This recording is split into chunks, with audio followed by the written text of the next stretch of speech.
Subscribe to our YouTube channel and press the bell icon to get the latest updates.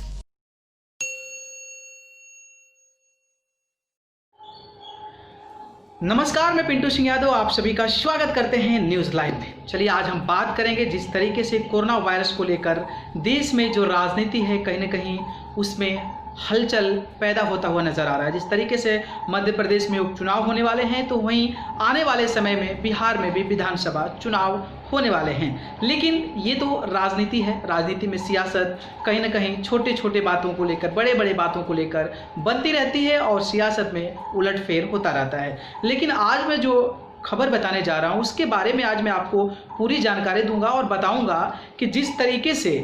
Corona virus के बीच UP में जो सियासत तेज हुई थी, सियासत गंभीर हुई थी, उस समय जब प्रियंका गांधी वाड्रा ने 1000 बसें बॉर्डर पे खड़ा कर दी ताकि वहां से प्रवासी मजदूरों को भेजा जा सके, लेकिन सरकार तैयार नहीं हुई। यानी कि यूपी की सरकार, योगी जो हैं वो तैयार नहीं हुए। लेकिन कहीं ना कहीं ये ज़्यादा प्रेशर बनाने के बाद, कांग्रेस के बयानबाजों के बाद, कांग्रेस के जिस तरीके से बस खड़ा करने के बाद जो बयान दिए जा रहे थे उसके दबाव में योगी ने फैसला ले ही लिया और प्रियंका गांधी को लिस्ट भेजने की बात कही। लेकिन जैसे ही प्रियंका गांधी ने बसों की लिस्ट भेजी उसके बाद से सियासत और भी तेज हो गया, क्योंकि वो जो बसें थी 1000 उसमें कुछ जो ऑटो होते हैं वो शामिल थे, बाइक शामिल थी और कहीं ना कहीं पुराने बसें जो कि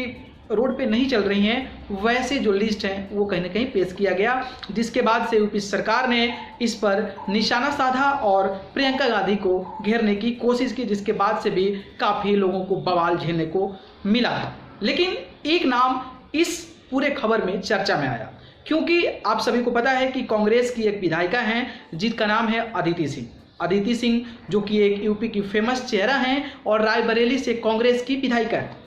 उसके बाद से उन्होंने प्रियंका गांधी पर बयान दे दिया और कांग्रेस पार्टी पर बयान दे दिया कि इस प्रकार की ओछी राजनीति जो है कांग्रेस पार्टी को नहीं करनी चाहिए, क्योंकि 1000 बसों की लिस्ट आप सही से दे देते, इतना ही नहीं दे पाते। उसके साथ ही उन्होंने राजस्थान, पंजाब और जहां पे भी कांग्रेस की सरकार है उन सरकारों पर निशाना साधा कि अपने राज्य के जो हमारी सरकार है, कांग्रेस की जो सरकार है वो तो अपने लोगों को, अपने प्रवासी मजदूरों को बाहर नहीं भिजवा पा रहे हैं, लेकिन जब यूपी की बात आती है तो 1000 बॉर्डर पे बसें लगवा देते हैं। जिसके बाद से कांग्रेस पार्टी के कार्यकर्ता जो हैं, कांग्रेस पार्टी के जो लोग हैं वो अदिति के खिलाफ हो गए।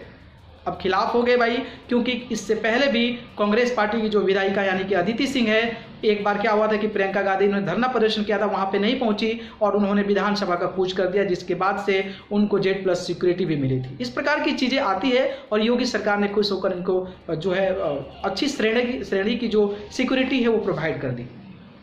अब आप सोच रहे होंगे कि मैं ये बातें क्यों कर रहा हूँ। बातें इसलिए कह रहा हूँ क्योंकि आप सभी को पता है कि अमेठी में जिस तरीके से राहुल गांधी ने 2019 के लोकसभा चुनाव को खो दिया, जिसमें कि स्मृति ईरानी को पहले मंत्री बनाया गया, उसके बाद उनको चुनाव लड़ाया गया। हालांकि पहली बार में नहीं जीत हासिल की, दूसरे बार में आप देख सकते हैं कि किस तरीके से राहुल गांधी जो कि परंपरागत सीट कही जाती है, उनके जो उनके लाइक जो उनकी फैमिली थी वो वहां से लगातार जीतती आ रही थी और किसी को भी उम्मीद नहीं थी कि वैसी सीट राहुल गांधी अमेठी से हार जाएंगे। लेकिन 2019 में वैसा ही आपको देखने को मिला और राहुल गांधी हार गए। हालांकि वो वायनाड से अभी भी सांसद है, 2 जगह से चुनाव लड़ा था। लेकिन जिस तरीके से अब यूपी में एक सीट यानी कि लोकसभा की एक सीट रह गई है, वो भी सोनिया गांधी की रायबरेली सीट,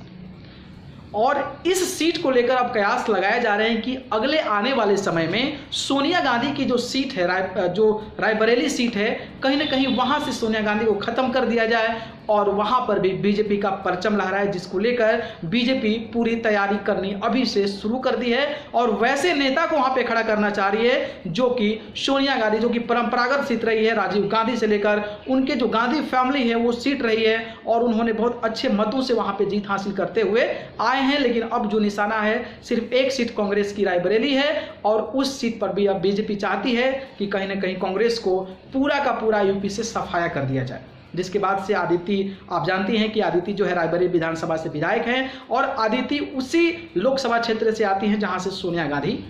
आती है, सोनिया गांधी जहां से सांसद हैं। लेकिन जिस तरीके से ऐसा कहा जाता था कि गांधी परिवार के नज़दीकी हैं और ऐसे भी अफवाहें फैले थे कि अदिति की जो शादी वो राहुल गांधी से होने वाली है, लेकिन ऐसे करीबी लोगों का, उनके पार्टी के होने के बावजूद, विधायिका होने के बावजूद भी इस प्रकार के बयान देना कहीं ना कहीं ये राजनीति में ये संदेश देता है कि जो मैसेजेस अब दिए जा रहे हैं वो आपके अगेंस्ट हैं, आपके ओर है, आपके खिलाफ है और आपको यहाँ पे हराने की साजिश हो रही है, जिसको लेकर एमएलए जो अदिति हैं वो कहीं ना कहीं बढ़ चढ़कर हार रही है और सिंधिया यानी कि ज्योतिरादित्य सिंधिया के राह पर भी वो चलना शुरू कर दी है। जिस तरीके से ज्योतिरादित्य सिंधिया ने बीजेपी ज्वाइन करने से पहले अपने जो ट्विटर अकाउंट है वहाँ से कांग्रेस हटा दिया था, वैसे ही अदिति ने भी अपने ट्विटर अकाउंट से एमएलए तो लिखा है लेकिन कांग्रेस पार्टी का नाम हटा दिया है। अब इसके बाद से लोग कयास लगा रहे थे कि अब जो है कहीं ना कहीं सिंधिया के राह पर चलकर बीजेपी ज्वाइन करेगी और बीजेपी की भी ये चाल है, ऐसा लोग कह रहे हैं, ऐसे कयास लगाए जा रहे हैं कि अभी से जो है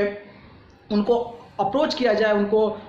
कोशिश किया जाए बढ़ावा देने की अदिति सिंह को और आने वाले समय में उनको ऐसे तरीके से तैयार किया जाए ताकि सोनिया गांधी जो अब चुनाव लड़ें तो वहां से हार जाएं और कांग्रेस का पूरा उत्तर प्रदेश से सफाया हो जाए, ऐसे लोग बोल रहे हैं। और ये प्रतिक्रिया कहीं ना कहीं जो राजनीति होती है कयासों में चलती है और ये कयासों की राजनीति है। हम कई कयास लगा सकते हैं क्योंकि ऐसे किसी के प्रति अपने पार्टी के एक नेता होना, अपने पार्टी का एक विधायक होना और इस सिचुएशन में, इस स्थिति में अपने पार्टी के जो गाइडलाइन है उससे अलग हो जाना, ये रिप्रेजेंट करता है कि कहीं ना कहीं आपको जो है आने वाले चुनाव में सबक सिखाने की तैयारी चल रही है। वहीं अगर हम बात करें रायबरेली की, तो रायबरेली की लगातार जो है जिस तरीके से सोनिया गांधी जीतती नजर आ रही है तो जो वोटों का फासला है वो कहीं ना कहीं कम होते नजर आ रहा है। जिस तरीके से अभी हम 19 की बात करें तो 19 में लगभग बीजेपी उम्मीदवार से सिर्फ 1,60,000 वोट से जीती थी सोनिया गांधी, लेकिन अब जैसे जैसे आगे बढ़ते जा रहा है, जैसे जैसे कांग्रेस का अस्तित्व तो खत्म होते जा रहा है, जिस तरीके से 2019 में पूरे फेल हो गई थी कांग्रेस पार्टी, अब ये